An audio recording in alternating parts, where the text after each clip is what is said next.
Danes praznujemo veliki kulturni praznik, Prešernov dan. Prav v ta namen zato gostimo kustosinjo in strokovno sodelavko, ki sodeluje pri različnih likovnih projektih, gospo Ano Marijo Stibilj Šajan. Lepo pozdravljeni in dobrodošli.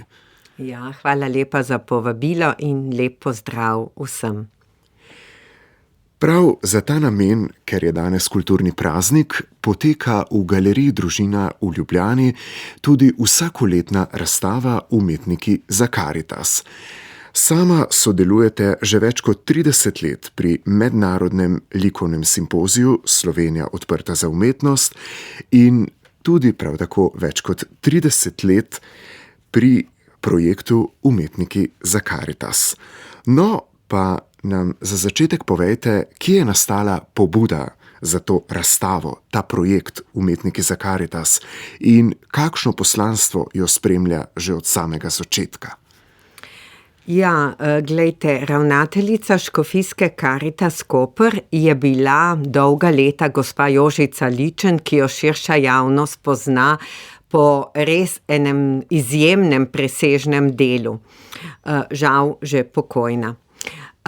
No, in potem je prišla pobuda strani avstrijske Karitas, če bi lahko Škofijska Karitas Koper gostila likovno razstavo, del, ki so nastajala v Avstriji na eni taki podobni koloniji oziroma na sorodnem delovnem srečanju. In potem je gospa Jožica prišla v stik z umetniškim parom Silvo in Azadom Karimom, ki živita in ustvarjata v Ajdovščini, in jima predstavila to idejo. Seveda so na ta sestanek povabili tudi mene, novopečeno umetnostno zgodovinarko, ki pa sem že pred 2 letoma začela sodelovati s Klavdijem Tuto in strokovno spremljati mednarodni likovni simpozij Slovenija odprta za umetnost. In potem, čisto na takem neformalnem sestanku, so se nam zbistrili pogledi in smo rekli, zakaj pa bi mi gostili razstavo del, ki so nastala nekje drugje. Kaj pa, če bi mi sami ustanovili eno kolonijo, na kateri bi avtorji ustvarjali za Karitas. In tako se je res rodila ta ideja, ki se je začela potem tudi takoj realizirati. Vsak izmed nas, ki smo bili v teh umetniških sferah, je nekako brez selekcije, povabil neke svoje umetnike, svoje kolege in tako smo formirali prvo likovno kolonijo Umetniki za Karitas. Torej, kolonijo, ki predstavlja skupno ustvarjanje umetnikov za en plemenit, torej dober namen. Ta kolonija prva je bila torej organizirana tako rekoč ad hoc, pozneje pa se je seveda formiral strokovni svet, ki deluje še danes, in ta strokovni svet skrbi za selektiven izbor avtorjev. Želimo povabiti avtorje različnih nacij, različnih generacij in tudi različnih slogovnih usmeritev.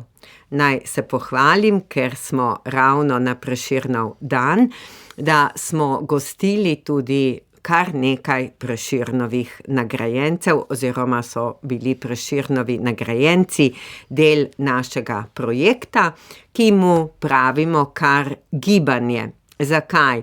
Zato, ker ne gre samo za skupno ustvarjanje, ampak ta dela, ki nastanejo na koloniji, tudi stalno potujejo.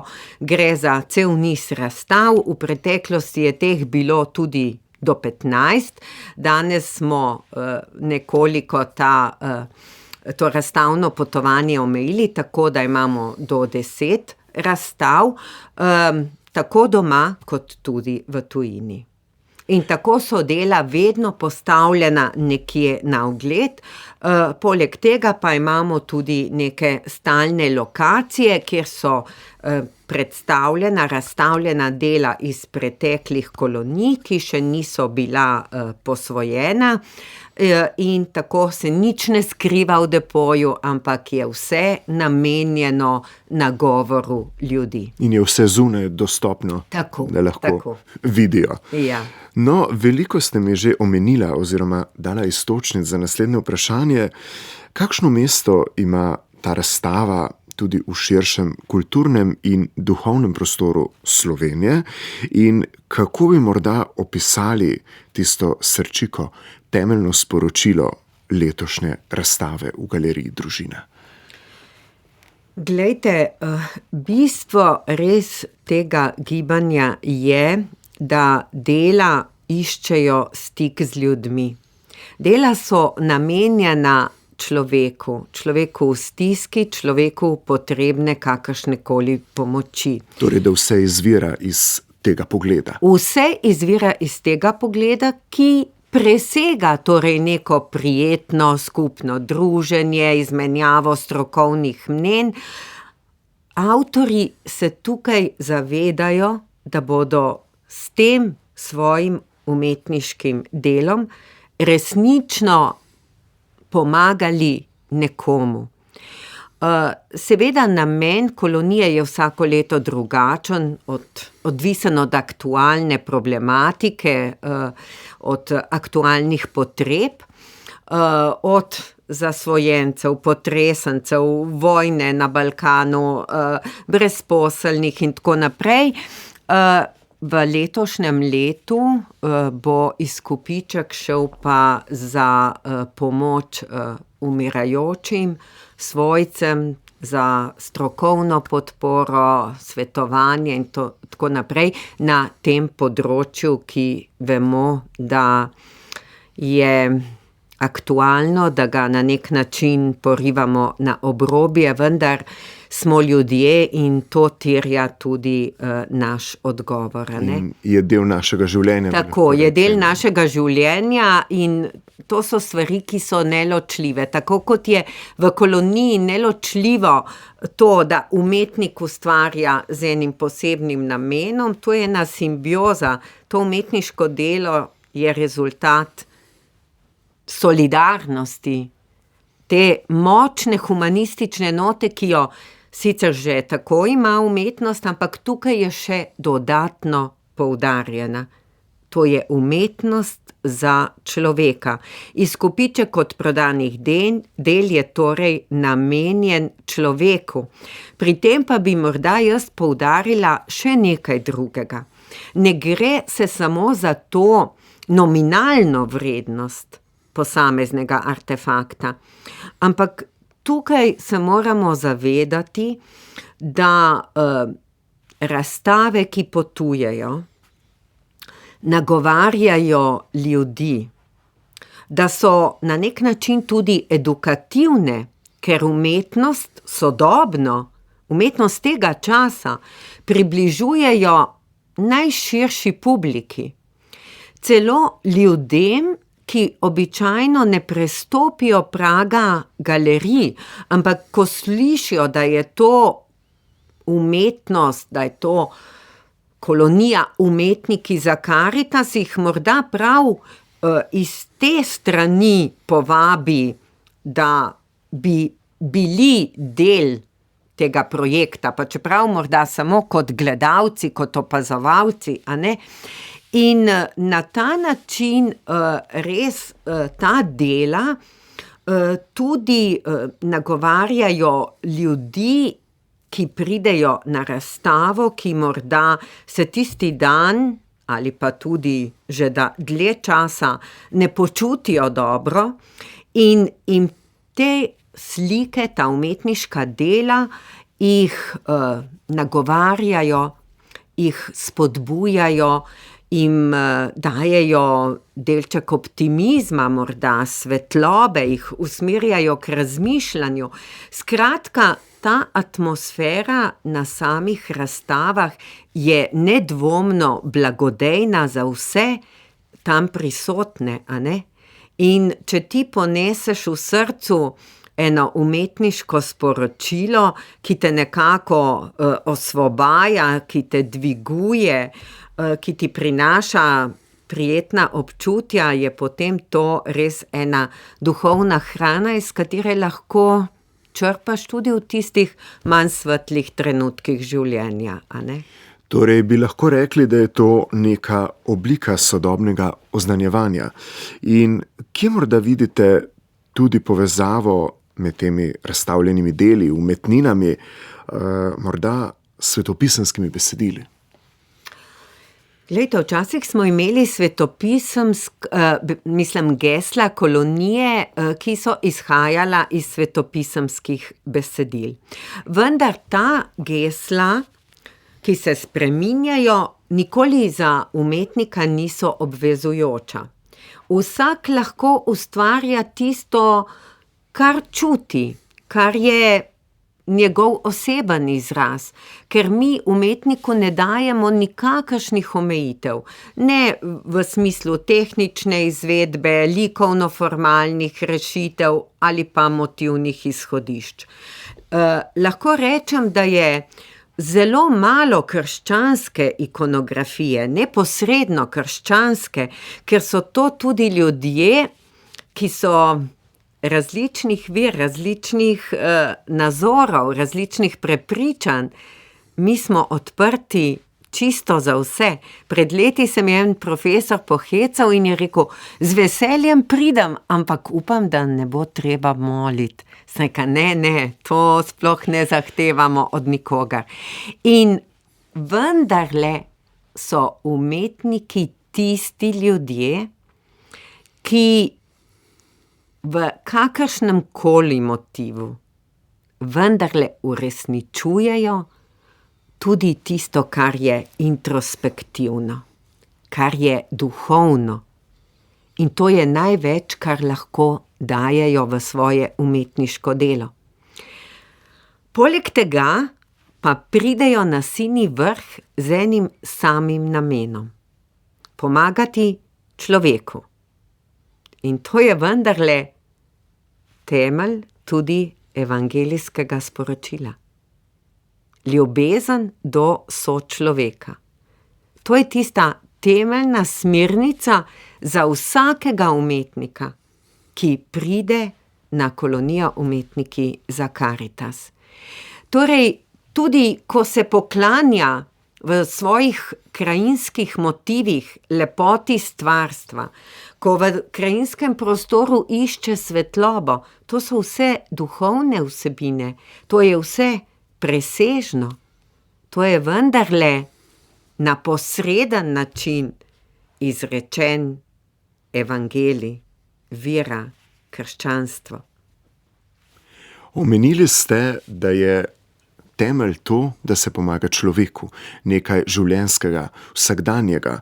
Kako pa lahko ta vrsta umetnosti, ta likovna dela odpirajo prostor dialoga tako med vero in, lahko bi rekli, med sodobnim človekom, med človekom tega časa? Ja, ta umetniška dela so vendarle neke vrste pričevanja vere. Vere, ki jo posameznik ne razlaga, ampak jo na nek način razodeva prav preko likovnih izraznih sredstev, preko simbolov, asociacij, metafor, ki so morda del te zunanje stvarnosti, vendar v sebi imajo globlji pomen, ki ga umetnik tudi odkriva, a ne? In hkrati nas ta dela tudi nagovarjajo izrazito celostno, a ne? Ne samo naš razum, ampak naša čustva odpirajo, nastajajo iz ene senzibilitete in tudi v nas prebujajo to senzibiliteto, a ne? Vera, vemo, da ni zgolj sistem resnic, a ne? Ampak je nek odnos, a ne, do življenja samega. In to čutimo preko teh del. Likovna izrazna sredstva so eno življenje, ki prekipeva v teh delih, ne glede na to, kako jih posameznik vključuje v kompozicijo ali kako jih osmisli vsebinsko, a ne. Vedno je za vsem tem likovno-vizualnim nekaj več. Je tisto, kar je duhovno in kar, lahko bi rekla, tudi oblikuje eno univerzalno religijo, ker vemo, da je v bistvu pač enega religioznega pogleda je pač duhovnost, je vedno odnos do Boga, ampak tudi vedno do človeka. Preden pa skleneva najin pogovor, bi vas še prosil, da nam date kakšno popotnico ob temle Prešernovem dnevu, ob temle prazniku. Ja, glejte, umetnost je resnično najvišja oblika kulture. Vsi ne moremo biti umetniki, ustvarjalci, lahko pa smo spremljevalci, občudovalci. Lahko v tem se bogatimo, plemenitimo. In zato mislim, da umetnost potrebujemo, da nas dela bolj ljudi. Ko govorimo konkretno o koloniji Umetniki za Karitas, pa se moramo zavedati, da so umetniki odgovorili na klic po dobrodelnosti.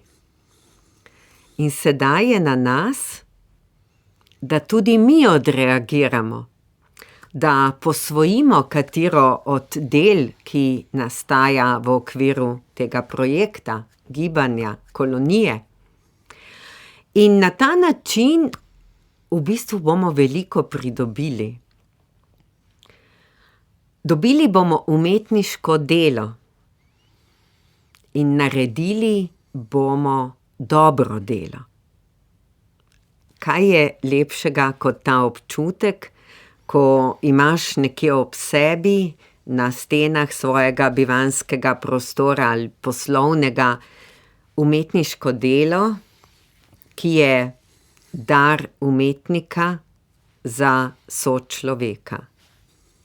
In kot takega ga tudi ti osebno posvojiš z mislijo, da si vendarle nekomu pomagal, mu odprl lepšo pot življenja, nanjo vnesel novo svetlobo, mu dal novo upanje. Ta umetnost ima res eno posebno poslanstvo in sploh je umetnost tista, se moramo zavedati, da je kultura in umetnost nas ohranila, da nam vse to daje eno identiteto in da je to vredno negovati in brez tega nam resnično ni prihodnosti. Gospa Stibil Šajn, hvala, da ste bili danes z nami, hvala za vsa ta pričevanja in želim vam še naprej veliko uspehov pri vašem delu in ustvarjanju. Hvala lepa in res vse dobro vsem, tudi z umetnostjo in zaradi umetnosti. Vam pa, drage poslušalke in dragi poslušalci, hvala, da ste bili danes z nami.